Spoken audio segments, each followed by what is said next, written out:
وسلم وإلى كافة الأنبياء والمرسلين وإلى جميع المسلمين والمسلمات والمؤمنين والمؤمنات وبالنية القبول والحصول المأمول وبالنية الشفاء من كل الأمراض وبالنية القضاء حوائج الدنيا والآخرة وبنية الفوز بحسن الخاتمة عند الموت.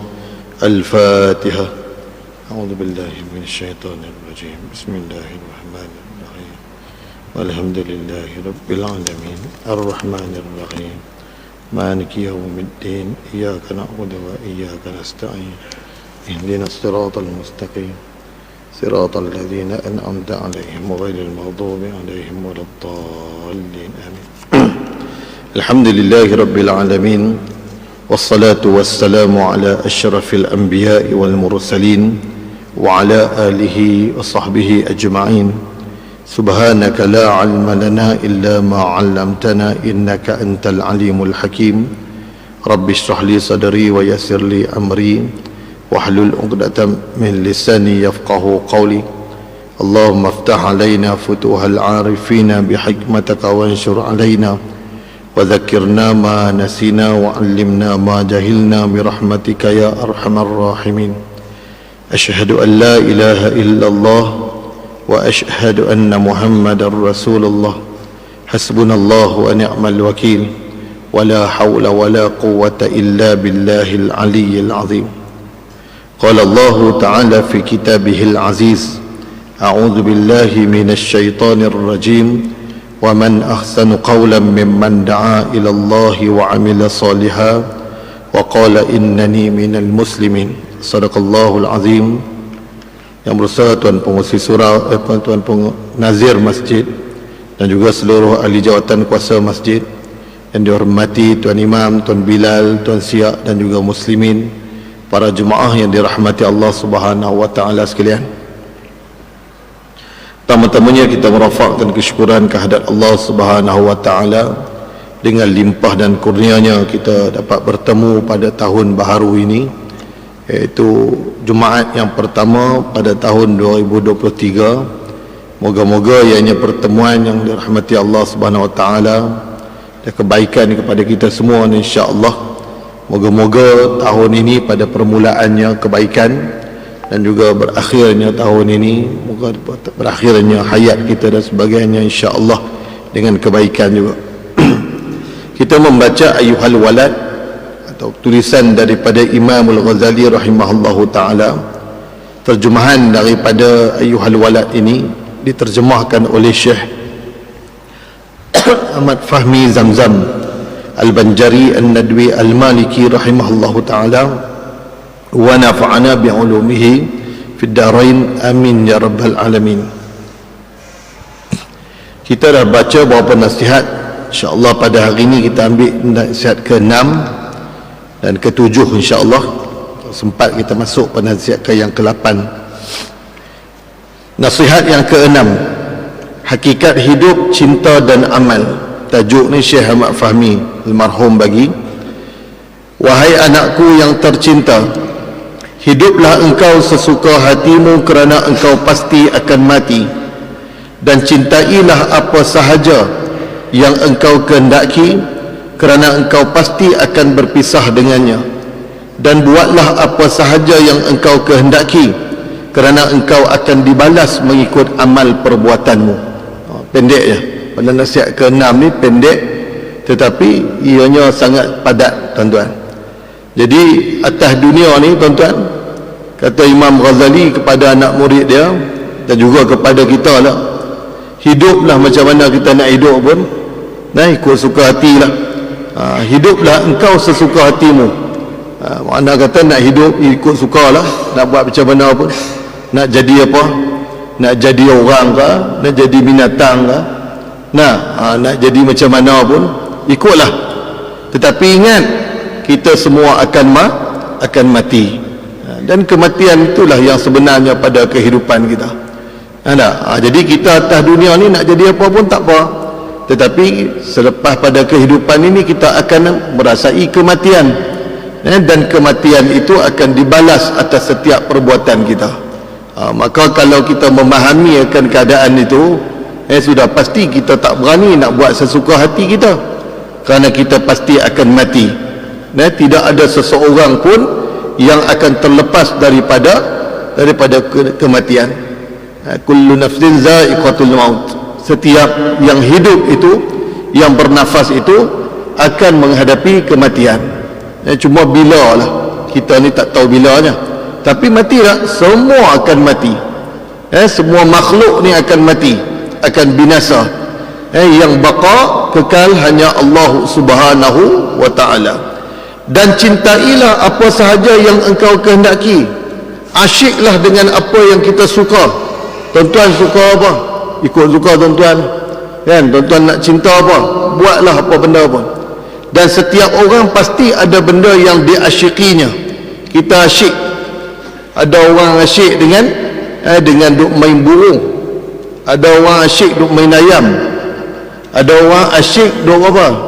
Duk main handphone. Asyik juga. Kan? Asyiklah benda yang mengasyikkan kita. Ghalid, kan? Sedap-sedap 2 jam 3 jam. Tak terasa waktu kita berlalu duk main handphone. Ada orang asyik dengar lagu. Kan? Siapa orang pemuzik lah. Muzik ni dia asyik duk main apa, saxophone kan. Kita aja ni tak minat ni, kita apa sukalah benda ni. Duk tiup tak faham kita. Ada orang asyik duk main seruling tuan-tuan. Kita tengok Allah, lembek lemah malai ni tak boleh. Jenis jiwa kasak ni tak boleh. Asyik macam-macam tuan-tuan. Jadi cintailah dan asyiklah dengan apa jua yang kita buat, yang kita suka. Tetapi ingat, kita pasti akan berpisah dengannya. Dan pada nasihat yang akan datang dia akan sebut tuan-tuan, benda yang kita asyik, benda yang kita cinta, benda yang kita selalu buat, dia akan meninggalkan kita. Di saat kita sakit, kita dah mampu. Waktu sakit, orang yang asyik duk main futsal tak mampu main dah.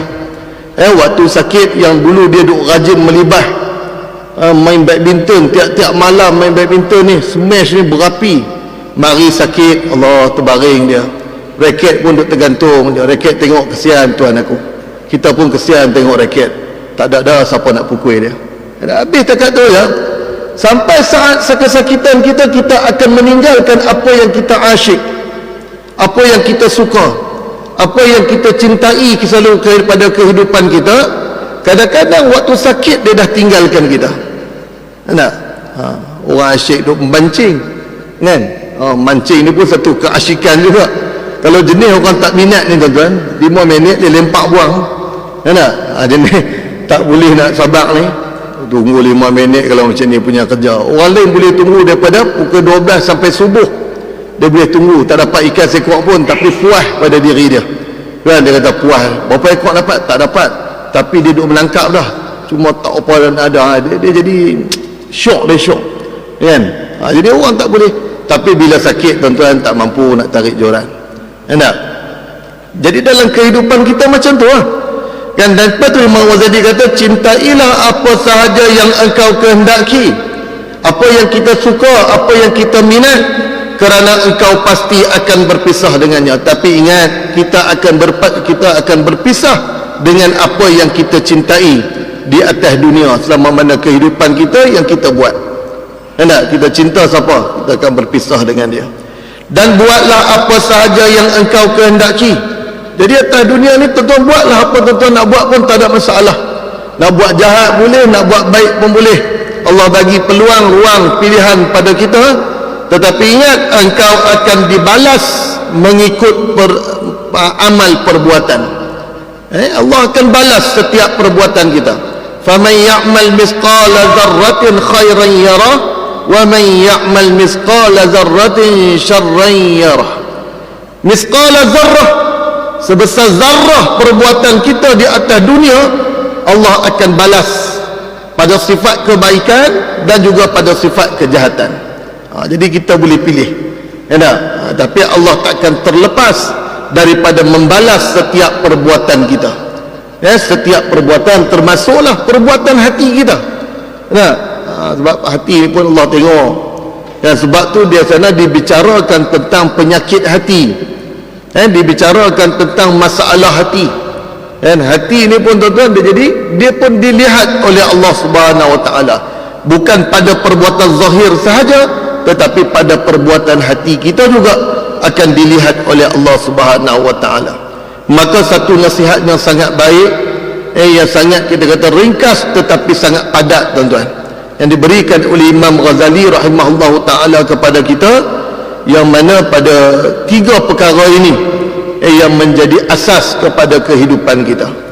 Tuan-tuan muslimin yang dirahmati Allah Subhanahu Wa Taala.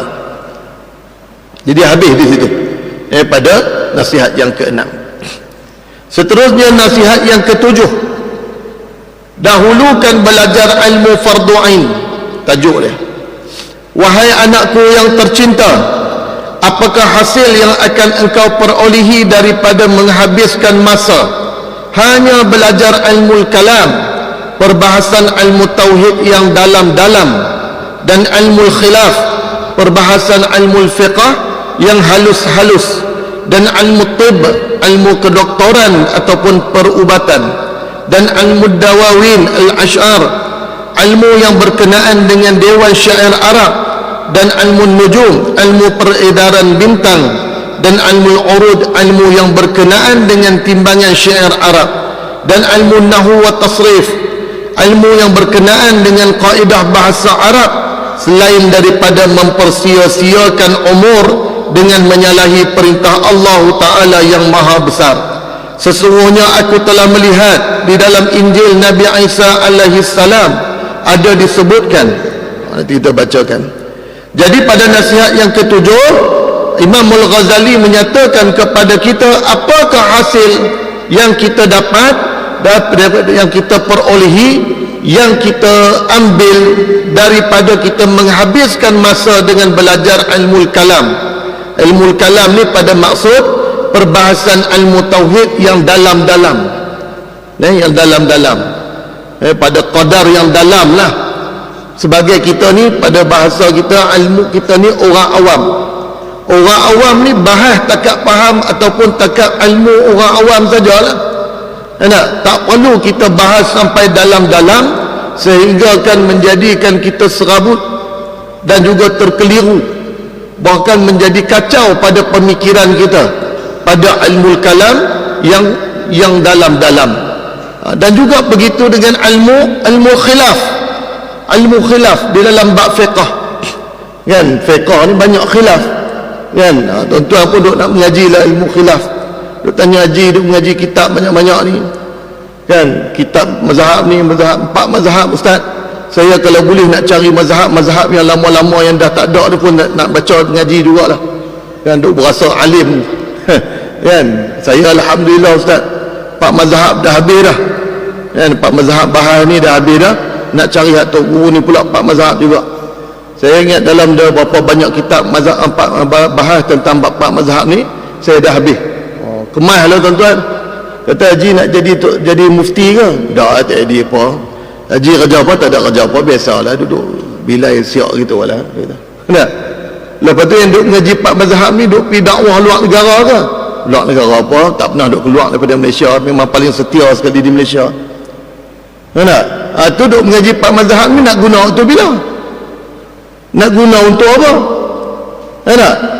Sebab tu maksud dia tuan-tuan bukan tak boleh mengaji, boleh. Ilmu tu bagus tuan-tuan. Tapi tuan-tuan, adakah kita dia menghabiskan masa dengan yang dalam-dalam duk bahas tentang khilaf-khilaf yang ulama duk khilaf panjang-panjang, kita pun duk nak bahas panjang-panjang sehingga bukan menghabiskan masa kita, sedangkan tiada keperluan bagi kita untuk kita guna. Tu maksud dia tuan-tuan, bukan tak boleh. Nak kecuali lah tuan-tuan nak jadi tok mufti, ataupun tuan-tuan nak jadi mufti di Afrika Selatan ke, ataupun tuan-tuan nak jadi pendakwah macam jamaah tu tabligh, kan? Orang tabligh ni dia dakwah merata. Dia pergi ke India, dia pergi Bangladesh, dia pergi Brazil ke Amerika, dia boleh faham banyak mazhab, tak apa. Kenapa? Kerana dia nak apply di tempat lain, nanti dia akan apply pada faham mazhab tadi. Kalau kita ni tak guna kat mana-mana pun tuan-tuan, tak perlu pun. Di Malaysia nak apply tak boleh ke ustaz? dah di Malaysia meletakkan mazhab Syafi'i sebagai teras pada mazhab kita. Jadi kita nak kacau pasal apa? Kan? Bagi mudahlah. Dah negara kita letakkan mazhab Syafi'i, ahli sunnah wal jamaah sebagai dasar dan terasnya, ikut yang tu lah, supaya tidak timbul kekeliruan.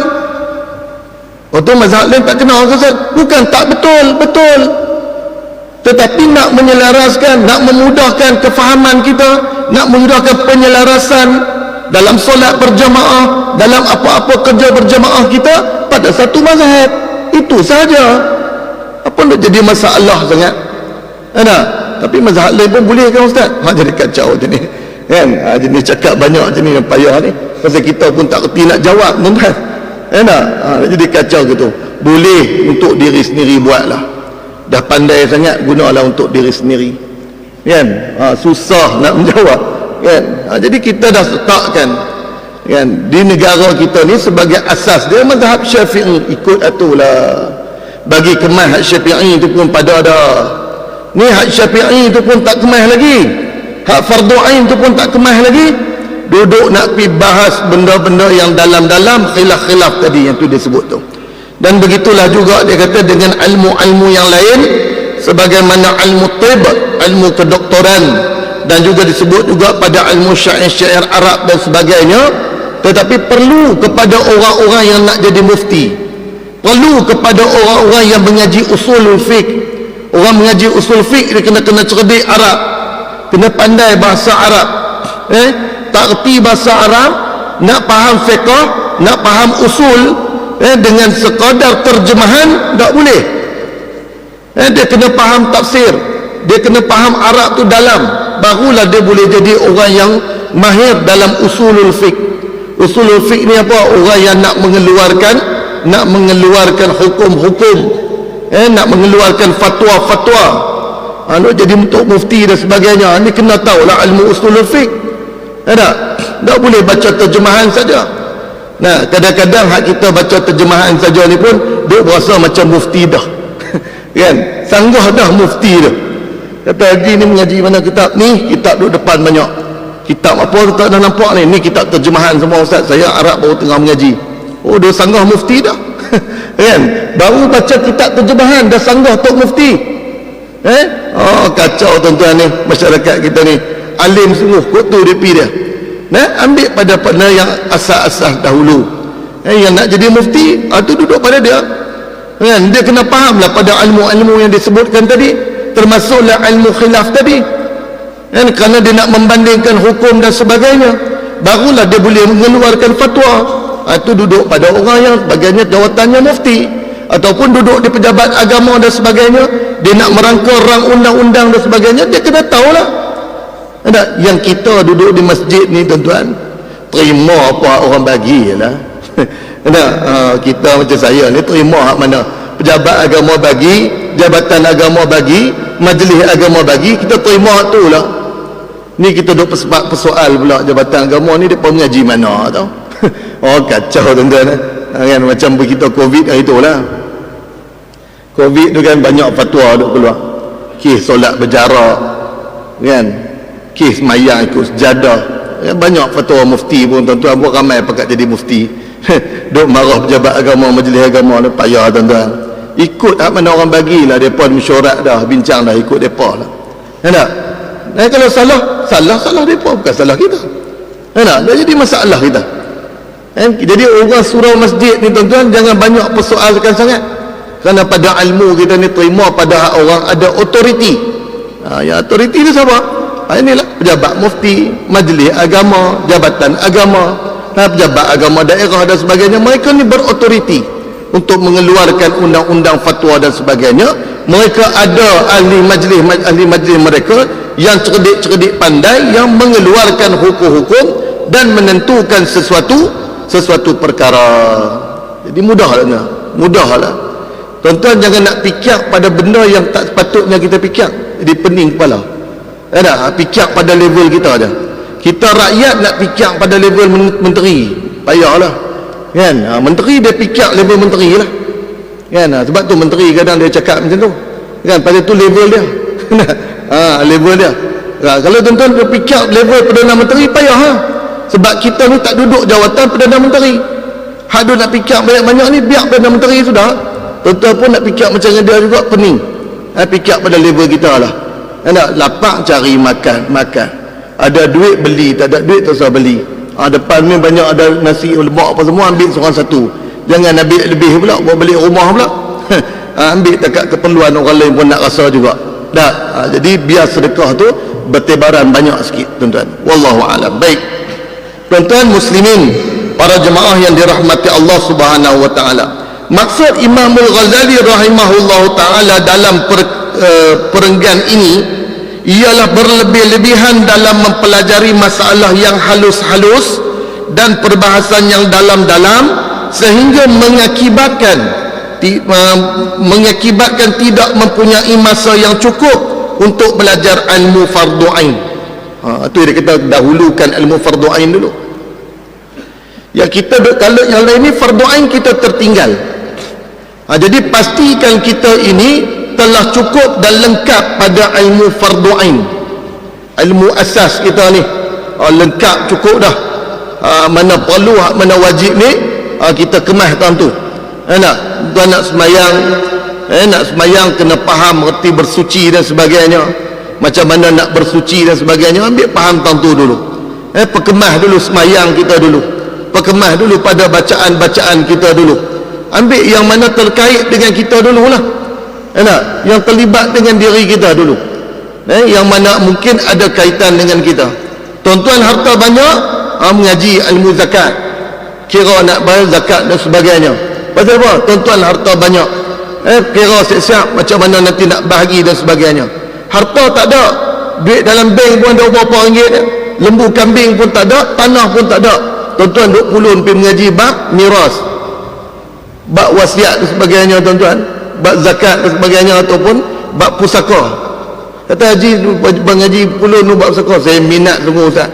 Kata berapa banyak tanah duk ada, tanah tak ada, duit pun tak ada, lembu pun tak ada. Hak tu yang duk pulun sangat berapa, kotlah nanti jadi kaya.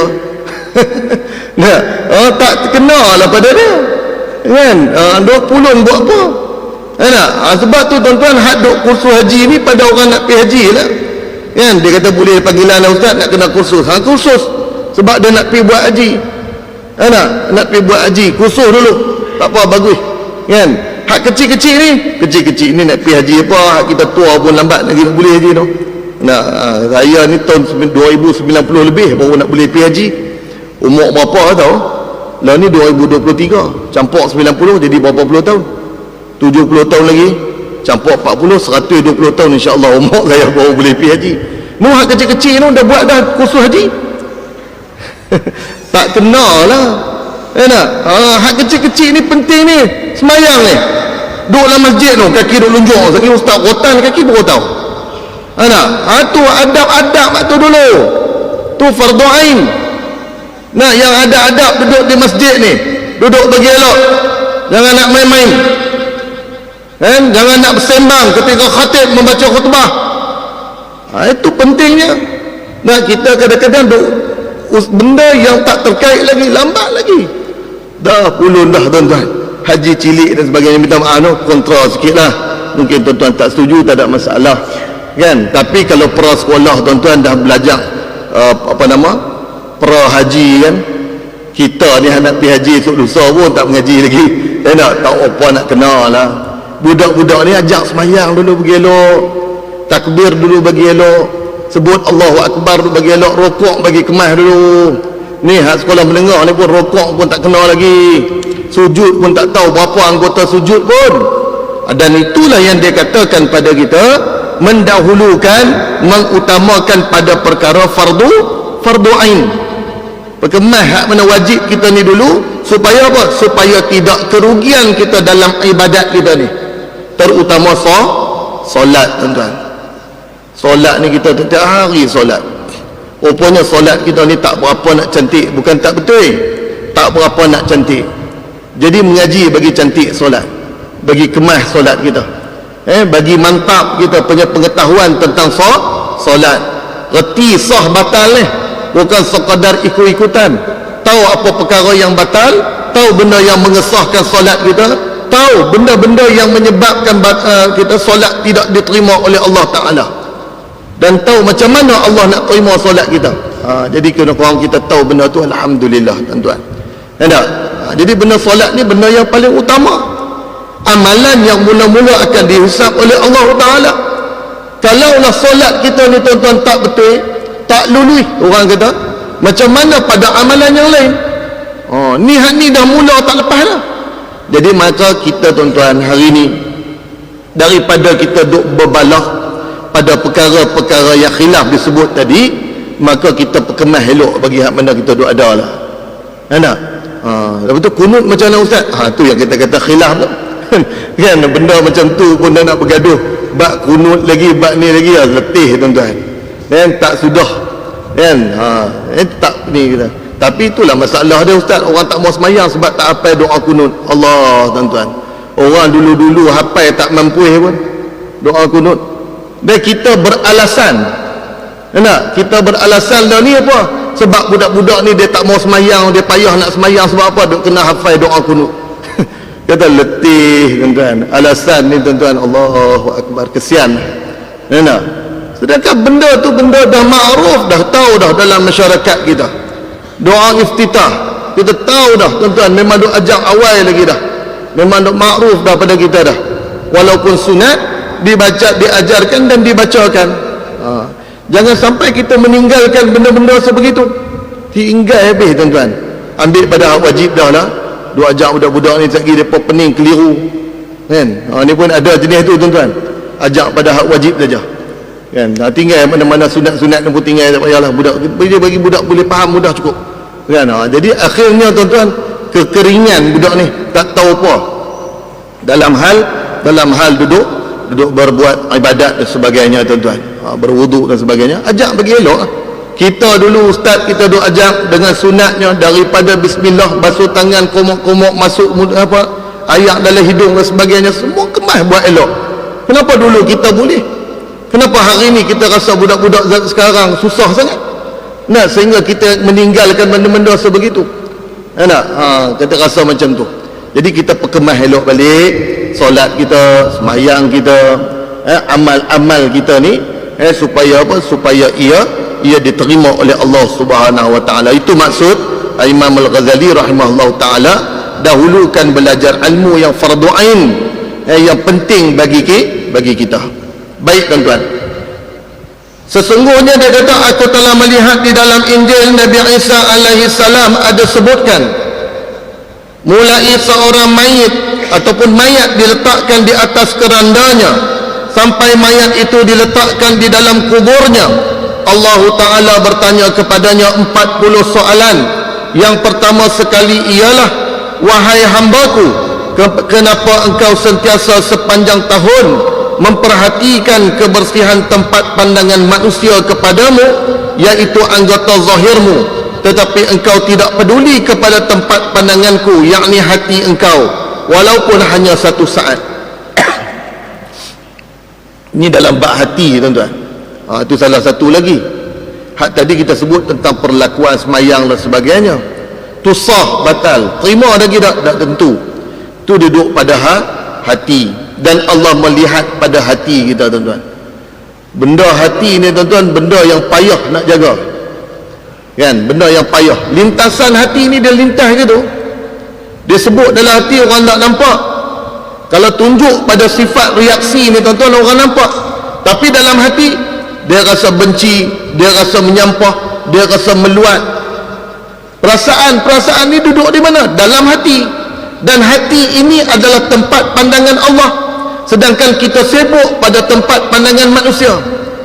Tuan pun datang masjid, alhamdulillah, baguslah, tak ada masalah, dan eloknya begitu. Kita datang dengan pakaian yang elok, bersih, kita tengok kemas, serupa orang nak mari masjid lah. Jangan main masjid macam orang tak mahu mari masjid. Apa faham dah maksud saya tuan-tuan? Main masjid serupa orang tak mahu main masjid ni masalah lah. Kita mari masjid cara macam kita nak main masjid, nak buat ibadat, kita duduk kemas, bukan nak suruh pandangan manusia dah. Tapi kalau orang tengok tu kemas lah, tahulah nak pergi mana tu. Serupa tuan-tuan pergi stadium, tuan-tuan tak pakai macam ni. Pergi stadium tuan-tuan pakai jersey, Cuba tuan-tuan pakai macam saya pergi stadium, agak-agak jadi ke mana? Kenapa? Semua pakai duk tengok kat saya. Dia kata silap tempat kot ustaz. Kenapa? Dan saya nak main tengok bola kan, dia tengok atas bawah. Kalau di Arab tak apa tuan-tuan, di Malaysia buat lagu ni kacau. Kenapa? Jangan buat lagu tu. Jadi dalam hal keadaan kita nak buat ibadat, pakaian kita jaga. Itu kenapa? Karena satunya kita dengan Allah, dan mungkin tuan-tuan mau fikir orang nak tengok sebagainya, kan, pandangan manusia. Tetapi yang lebih penting pada kita tuan-tuan ialah apa? Pandangan Allah. Allah tengok dekat mana? Allah tengok dekat hati kita. Allah tak tengok pada pakaian kita, Allah tak tengok pada rupa paras kita. Bukanlah bermaksud boleh apa saja kita pakai ikut suka, tidak. Tak masuk lagu tu. Allah tak tengok pada pakaian, pakai bila lagu mana pun. Bukan masuk lagu tu. Tapi dalam hal keadaan pada tempat-tempat tertentu, biar kena gaya, menutup aurat dan sebagainya, tak ada masalah. Begitu. Adalah lebih baik kita pakai pada pakaian yang sesuai pada tempat. Baik. Kemudian kata apa? Allah tak tengok pada rupa parah kita. Kita sibuk rupa parah ni, duk jaga rupa parah, orang duk tengok, kan? Nampak elok ke tak, berserabut ke tak berserabut dan sebagainya. Rupa parah kita, bentuk tubuh badan kita, badan orang sibuk nak kemaskan badan, nak bagi buat badan, nak jadi six pack, apa pack, natang pack, kita tahu. Macam-macam pack duk nak buat ni. Makan ubat tu, makan ubat ni, pergi gym, kan? Benda tu tuan-tuan bukan pandangan Allah. Yang Allah nak tengok apa? Dalam hati kita itu. Datangnya ke masjid kita ini ikhlas ataupun tidak. Nak semayang kita nanti ikhlas ataupun tidak. Kemana hati kita di saat kita takbir Allahu Akbar? Adakah benar-benar kita membesarkan Allah? Allahu Akbar tu kita sekadar sebutan, sebagaimana sebagai disebut takbiratul ihram, ataupun kita membesarkan Allah? Maka kalau kita membesarkan Allah, kita takut dengan Allah, kita berhadapan dengan Allah, sebagaimana sifat ihsan. Ihsan ni apa? Orang yang buat satu perkara seolah-olah dia melihat Allah, seolah-olah dia melihat Allah, ka'annaka tarah, seolah-olah kita melihat Allah. Fa in lam takun tarah, kalaulah kita tak melihat Allah, bahkan kita tak boleh melihat Allah, fa innahu yarak, sesungguhnya Allah tengok kita. Bayangkan kita ni duk cakap, orang tengok kita tuan-tuan. Ni saya ni duk kontrol ni pasal apa? Pasal duk ada tu. Kalau tak ada tu saya tak kontrol cakap. Kan, lebih kurang Tapi duk rakam ni tuan-tuan, duk jaga jugalah. Kan? Kalau bila rakam ni kita kontrol cakap pun takut silap sebagainya ni tuan-tuan. Jadi payah. Tapi kalau orang tak tengok kita, orang tak perhati kita tuan-tuan, kita boleh buat apa saja.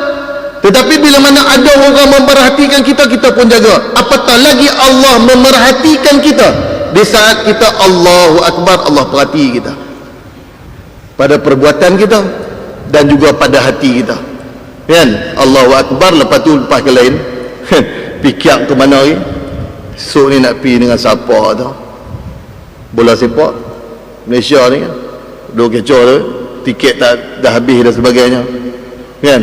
Stadium besar tu pun tak cukup, pun tak buat kecil sangat tau, buat bagi besar sikit. Oh tuan-tuan, semangat sungguh, kan? Masjid surau dah semangat, kan? Pergi stadium semangat sungguh. Allahu Akbar tuan-tuan. Jadi kita ni Allah perhati hati kita.